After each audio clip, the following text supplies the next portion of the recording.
When thinking of Canada, what comes to mind? Is it free flowing fresh water, overflowing with fish? Maybe it's the snowy winters. Or maybe you think of the polluted waters that cannot be fished in, swam in, or used for day to day life. Nadia George explains how communities across Canada are affected by contaminated water and what that A means. boil water advisory can happen at any time.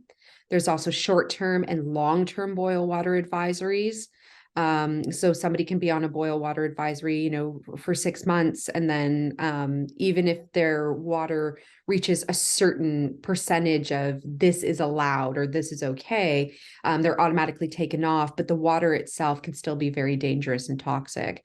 Most Ontarians would be surprised to find out that many of the communities close to their homes are deeply affected by boil water advisories.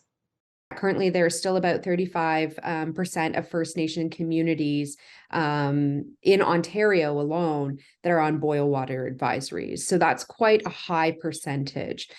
That situation may change, though, as organizations like Water First are collaborating with Indigenous communities. Adriana, an instructor with Water First, tells us a little bit about that.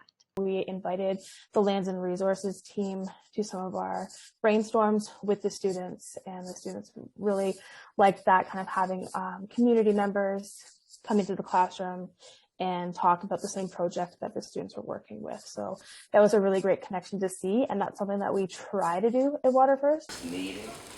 In 2015, the Canadian government made a promise to have all boil water advisories lifted by March of 2021.